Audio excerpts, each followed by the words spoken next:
So today I want to give a little scenario on someone that, hey guys, we start at 18, we apply for that first credit card, and our debt process begins. That's today's video.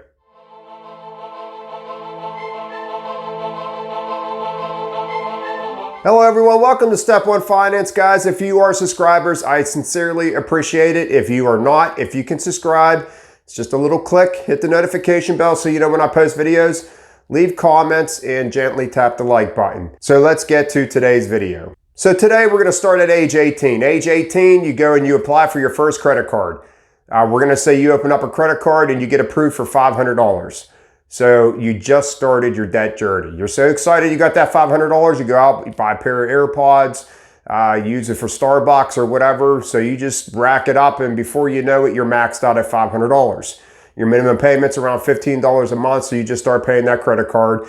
You have a part-time job, so you're making between $10,000 to $12,000 a year, you know, while you're in high school. So you have more than enough, you're living at home, but the thing is you're getting ready to start college. While you're in college, they up that credit limit to $1,000, and then they up that credit limit to $1,500. And by the time you graduate college, that credit card got up to $2,000 because you were making large payments on it because you had no other things to worry about at that time. So you were making larger payments on it. They saw you were paying your credit card off in time, so they just keep increasing your limit. So you're leaving college at age 23 with a credit card that's $2,000, and we're gonna say you have $1,000 used on it. So you have 50% of your credit card used. So now you're leaving college at age 23. We're gonna say you have $50,000 in college debt that now you're going to have to pay over the next 10 years. We're going to say you're one of the fortunate ones that graduate college. 60% of the people that graduate college actually find a job that they just got a degree for. 40% do not. We're going to say you're one of the fortunate ones that got a job that your degree is for. And we're going to say you're making $45,000 a year. That might be a little on the high side to start at some of these places, but we're going to say $45,000 a year. So, hey, you're off to a great start, right? $2,000 debt, you got a $50,000 debt on your college, and you have a $45,000 job. So you're doing pretty good. Except now you move out of home, so now you go to a little apartment somewhere, you're paying $800 in rent, and between food and utilities, you're paying another $600 on top of that. But you got an apartment that's close to your job, so you don't have to worry about a transportation. You just either ride your bike or you walk to work, so you're close. Once again, you know, not so bad with a $45,000 a year job. So now at age 25, your college debt's down to $48,000 and your credit card's up to $5,000, but you're only using $2,000 of that credit card.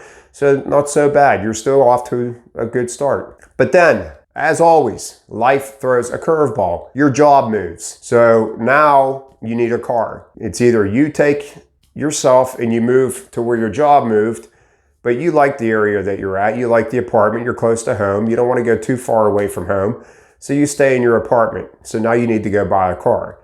So you go out and you go to buy a car, you realize that you can't afford a new one, so they talk you into a lease. You're figuring out, I could afford around $200 a month, but your lease comes out to $230 a month because you're considered a high risk because you really don't have a lot of credit established. You just have a credit card that you had. And then comes with that payment, you need gas money now, and you're gonna have an insurance payment now. So now you find yourself after 6 months, you maxed out your $5,000 credit card because your life just got complicated. You know, you added a lot more debt to yourself and you just don't know how to handle it. You know, so you open up a second credit card. You maxed out your one credit card to $5,000. Now that you got to accept it for $2,500 on a second credit card. So now you opened up a second credit card. You see the cycle here? It's just starting, guys. So at age 28, unfortunately, you were in an accident and you total your car. But when you purchased that car, you didn't get the gap insurance because you couldn't afford it. You're already $30 over your 200 mark and you couldn't afford the gap insurance. So now the gap between what the insurance is going to pay off on that car and what you owe on that car is $5,000. You have 15 days to pay it. So you have to go take a personal loan out to pay off that $5,000. And it's possible you have to get a parent to co-sign because you need that money ASAP. So now you got a personal loan out for $5,000 that you're paying on. So at age 28, you have a loan for $5,000. You have your credit card maxed out at $5,000. You have your second credit card that we're going to say that you just only have 1,800 bucks used on that. So you have a little bit of money left on that credit card that you can use. And we're going to say at this point, you're at about $20,000 on your loan because maybe you missed a payment here and there, you know, so you're, you know, maybe not making that total monthly payment that you should have been. And you have the apartment, right? You have the apartment and you have your utilities and food. So at age 28, you move back home with mom and dad and you get another car. You need another car because you still need to be able to travel to work. So now you have another car. So now you're paying that loan that you still on a car that you don't even have anymore. This is how it works, guys, you know, and it just keeps snowballing. So after you move home, you refinance your school loan, okay? So that $20,000 loan, you just turn that into another 10-year loan, okay? And it's giving you a lower monthly payment, you're giving you room to breathe. So now that school loan is getting extended for another 10 years. At age 30, you move out, you get an apartment, and maybe even you're sharing that apartment. So, but did you learn anything from before? No, it's just gonna keep going. It's the cycle of debt. So I'm gonna stop there. So my whole entire point of this is just to tell you is that life is gonna throw you curveballs like this lockdown. You never know what life is gonna bring. If you're not prepared for it, you're just gonna go deeper in debt just trying to survive. So in this scenario, when this person wrecked their car and totaled their car, they weren't expecting that. They weren't expecting to total their car. Probably were so young at the time, they didn't even know what the heck gap insurance was, and they heard gap insurance and they just figured, oh, that's more insurance that I need to pay that I can't afford. Well, guys, this is the stuff that I'm talking about. And the reason why I threw that gap insurance scenario in there, it happened to me. I had a Mitsubishi Galant, totaled it, and I did not have gap insurance on that car. And I had to take a personal loan out to pay for the difference, which was a little bit over $4,000. And I needed to pay it within 15 days. So that scenario is something that I made a big mistake on back in the day. Because at that time, I didn't even know what gap insurance was.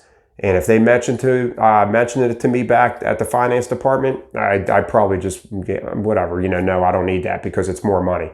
We base our life off of monthly payments. We don't think of the long term. We don't think of what can happen that's going to change our lives. That's why it's so important to educate yourself. So if you're my age, educate your kids. For some reason, if you're a younger person watching this, and I welcome it, educate yourself. You're not learning this stuff in school, and you're not learning this stuff by your parents. You need to learn it on your own, okay? You need to learn the value of money and what life can bring you in the future. And if one little bump in the road is just, okay, that just weighs on you. And you hit one little bump in the road and it just collapses. So like I said, guys, the point of this video is to let you know at a young age, you need to start off right. I truly believe that you should establish credit. You need to be educated. So when you open up that first credit card at age 18, you're not looking at it as, I'm only paying $15 a month. You're looking at it as, I have $500 and this is the interest rate. So if I pay 1 month of interest on this, I just paid X amount of dollars more for this product that I just purchased. So keep watching channels like mine and keep watching other channels out there.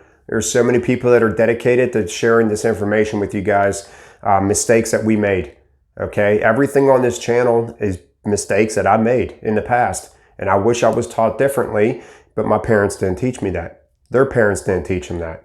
So that's what this channel is here for. It's here to hope that you guys learn, pay your debts down, and then rub it off on your kids. You know, guys, that's it for today. I will see you next time. Have a good day. Thank you.